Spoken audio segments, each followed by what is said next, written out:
Morning friends, आपका बहुत बहुत स्वागत है आपके अपने चैनल फ्यूचर नीड्स में। दोस्तों, आज हम भारतीय शेयर मार्केट के सेक्टर के बारे में बात करेंगे। भारतीय शेयर मार्केट में तकरीबन 4 से 5 हज़ार कंपनियां लिस्टेड हैं। इतनी सारी कंपनियों का डाटा मैनेज करने के लिए इनको कुल 11 सेक्टरों में बांटा गया है और इनके कुछ सब सेक्टर भी आते हैं। मगर आप 11 सेक्टर के बारे में पूरी तरह से जानकारी लेकर शेयर मार्केट में आराम से ट्रेडिंग कर सकते हो। सबसे पहले सेक्टर आता फाइनेंशियल सेक्टर। ये एक बहुत बड़ा सेक्टर है। इसको 2 सब सेक्टरों में डिवाइड किया गया है। उसमें पहला सब सेक्टर है बैंकिंग सेक्टर और दूसरा सब सेक्टर है non banking financial corporation sector. अब बैंकिंग सेक्टर में पब्लिक सेक्टर बैंक आती है। वो पब्लिक सेक्टर बैंक है SBI, bank of India, bank of Baroda. और प्राइवेट सेक्टर बैंक, अब प्राइवेट सेक्टर बैंक में आती है HDFC बैंक, ICICI बैंक और मैंने जो यहाँ दिखा है वो उस तरह की बैंक है। दूसरी आती है NBFC बैंक, माने नॉन बैंकिंग फाइनेंशियल कॉरपोरेशन। इसके अंतर्गत आता है मुथूट फाइनेंस और बजाज फाइनेंस। सेकंड सेक्टर है इंफॉर्मेशन टेक्नोलॉजी, माने IT सेक्टर। नाम के मुताबिक इंटरनेट क्षेत्र में काम करने वाली सभी कंपनियां इसी सेक्टर में आती है, जैसे डाटा मैनेज करना, सॉफ्टवेयर डेवलप करना, सिक्योरिटी सिस्टम डेवलप करना। इसके लिए जो कंपनियां काम करती है, सबसे बड़ी कंपनियां हैं इन्फोसिस, TCS, विप्रो। ये सबसे बड़ी कंपनियां हैं। तीसरा सेक्टर आता है कम्युनिकेशन सर्विस सेक्टर।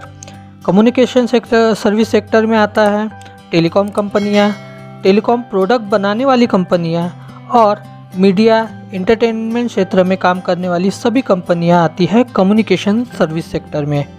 इसके एग्जाम्पल के तौर पर देखेंगे तो जियो, वोडाफोन, MTNL ये जो कंपनियां हैं वो कम्युनिकेशन सर्विसेज सेक्टर में आती हैं। चौथा सेक्टर है कंज्यूमर डिस्क्रिशनरी सेक्टर। इसके तहत टेक्सटाइल, ऑटोमोबाइल के पार्ट बनाने वाली कंपनियां, होटल, रेस्टोरेंट और रिटेल क्षेत्र में काम करने वाली सभी कंपनियां इस कंज्यूमर डिस्क्रिशनरी सेक्टर में आती हैं। एग्जाम्पल के तौर पर Atul auto limited, Exide battery limited इत्यादि। उसके बाद सेक्टर आता है health care sector. Health care sector में आती है हॉस्पिटल रिलेटेड जो भी कंपनियां, हॉस्पिटल वर्क रिलेटेड जो वर्क करने वाली सभी कंपनियां। इसमें मेडिसिन बनाने वाली, फार्मा सेक्टर और वैक्सीन बनाने वाली वगैरह सभी कंपनियां हेल्थ केयर सेक्टर में आती हैं। एग्जाम्पल के तौर पर सिप्ला फार्मा, सन फार्मा। उसके बाद आती है कंज्यूमर स्टेपल्स। इस सेक्टर के अंतर्गत आते हैं FMCG क्षेत्र में जो कंपनियां काम करती है वो सभी कंपनियां आती है। FMCG माने फास्ट मूविंग कंज्यूमर गुड्स।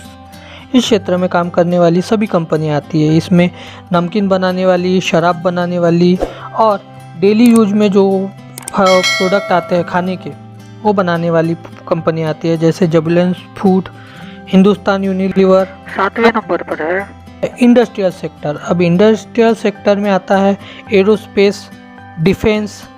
इस क्षेत्र में लगने वाले सभी प्रोडक्ट जो कंपनी बनाती है, मशीनरीज बनाने वाली कंपनियां इंडस्ट्रियल सेक्टर में आती है। एग्जाम्पल के तौर पर JSW स्टील, ये कंपनियां इंडस्ट्रियल सेक्टर में आती हैं। उसके बाद वाला sector energy sector. Energy sector के अंतर्गत ऑयल, गैस, रिफाइनरी और बिजली बनाने वाली जो कंपनियां हैं वो कंपनियां आती है एनर्जी सेक्टर के रिगार्डिंग। अब इसमें काम करते हैं टाटा पावर लिमिटेड और JSW एनर्जी लिमिटेड। उसके बाद आता है रियल इस्टेट सेक्टर। इसमें नाम के मुताबिक प्रॉपर्टी के क्षेत्र में जो भी कंपनियां वर्क करती है वो सभी कंपनियां रियल इस्टेट क्षेत्र में आती है। गोदरेज प्रॉपर्टी, टाटा की प्रॉपर्टी वाली कंपनी। 10वें नंबर पर आता है मटेरियल सेक्टर।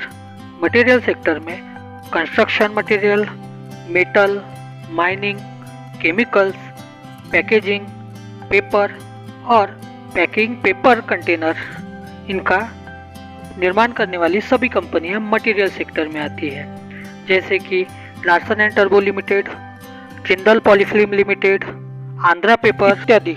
और लास्ट सेक्टर है यूटिलिटी सेक्टर। अब यूटिलिटी सेक्टर में आते हैं सब सेक्टर। ट्रेडिंग, ट्रांसपोर्टेशन और लॉजिस्टिक्स क्षेत्र में जो भी कंपनियां काम करती है वो सभी कंपनियां आती है यूटिलिटी सेक्टर में।